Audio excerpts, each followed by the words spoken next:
ಮಾಜಿ ಪ್ರಧಾನಿ ದೇವೇಗೌಡರ ಧರ್ಮಪತ್ನಿ ಚೆನ್ನಮ್ಮ ಇನ್ನಿಲ್ಲ. ಈಗ ವಿಧಿವಶರಾಗಿದ್ದು ಅಂತಿಮ ದರ್ಶನಕ್ಕೆ ಎಲ್ಲಾ ರೀತಿಯ ವ್ಯವಸ್ಥೆಯನ್ನು ಒಂದು ಕಡೆ ಮಾಡಿಕೊಳ್ಳಲಾಗ್ತಾ ಇದೆ. ಮತ್ತೊಂದು ಕಡೆ ನಾಳೆ ಹರದನಹಳ್ಳಿಯಲ್ಲಿ ಚೆನ್ನಮ್ಮ ಅಂತ್ಯಕ್ರಿಯೆ ನಡೆಯಲಿದೆ. ಮಾವಿನಕೆರೆಯಲ್ಲಿ ಅಂತ್ಯಕ್ರಿಯೆ ಸ್ಥಳಕ್ಕೆ ನಿಖಿಲ್ ಕುಮಾರಸ್ವಾಮಿ ಭೇಟಿ ನೀಡಿ ಪರಿಶೀಲನೆ ನಡೆಸಿದ್ದಾರೆ. ಅಂತ್ಯಕ್ರಿಯೆ ಸ್ಥಳವನ್ನ ನಿಖಿಲ್ ಕುಮಾರಸ್ವಾಮಿ ಪರಿಶೀಲಿಸಿದ್ದಾರೆ. ನಾಳೆ ಬೆಟ್ಟದ ರಂಗನಾಥ ಸ್ವಾಮಿ ದೇಗುಲ ತಪ್ಪಲಿನಲ್ಲಿ ಅಂತ್ಯ ಸಂಸ್ಕಾರ ನಡೆಯಲಿದ್ದು ನಾಳೆ ಚೆನ್ನಮ್ಮ ಅಂತ್ಯಕ್ರಿಯೆಯಲ್ಲಿ ಗಣ್ಯಾತಿ ಗಣ್ಯರು ಕೂಡ ಭಾಗಿಯಾಗಲಿದ್ದಾರೆ. ನಾಳೆ ಹರದನಹಳ್ಳಿಯಲ್ಲಿ ಚೆನ್ನಮ್ಮ ಅಂತ್ಯಕ್ರಿಯೆ ನಡೆಯಲಿದ್ದು ಹೀಗಾಗಿ ನಿಖಿಲ್ ಕುಮಾರಸ್ವಾಮಿ ಅವರು ಕೂಡ ಅಂತ್ಯಕ್ರಿಯೆ ಸ್ಥಳಕ್ಕೆ ಭೇಟಿ ನೀಡಿ ಪರಿಶೀಲನೆಯನ್ನ ನಡೆಸಿದ್ದಾರೆ. ನಾಳೆ ಚೆನ್ನಮ್ಮನವರ ಅಂತ್ಯಕ್ರಿಯೆಯಲ್ಲಿ ಗಣ್ಯಾತಿ ಗಣ್ಯರು ಭಾಗಿಯಾಗಲಿದ್ದಾರೆ.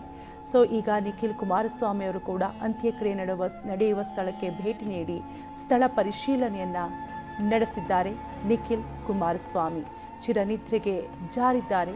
HDD ಧರ್ಮಪತ್ನಿ ಚೆನ್ನಮ್ಮ ರಂಗನಾಥ ಸ್ವಾಮಿ ದೇಗುಲ ತಪ್ಪಲಿನಲ್ಲಿ ಹರದನಹಳ್ಳಿಯಲ್ಲಿ ಅಂತ್ಯ ಸಂಸ್ಕಾರ ನೆರವೇರಲಿದೆ. ನಾಳೆ ಚೆನ್ನಮ್ಮ ಅಂತ್ಯಕ್ರಿಯೆಯಲ್ಲಿ ಗಣ್ಯಾತಿ ಗಣ್ಯರು, ಸಾವಿರಾರು ಅಭಿಮಾನಿಗಳು, ಗ್ರಾಮಸ್ಥರು, ಸಾಕಷ್ಟು ಜನರು ಬರುವ ನಿರೀಕ್ಷೆ ಇದೆ. ಅಂತಿಮ ದರ್ಶನವನ್ನು ಕೂಡ ಪಡೆದುಕೊಳ್ಳೋದಕ್ಕೆ ಸಾಕಷ್ಟು ಜನರು ಕಾತುರರಾಗಿದ್ದಾರೆ. ಹೀಗಾಗಿ ಎಲ್ಲ ರೀತಿಯ ಸಿದ್ಧತೆಯನ್ನು ಕೂಡ ಈಗ ಹೊಳೆನರಸೀಪುರದಲ್ಲಿ ಮಾಡಲಾಗಿದೆ.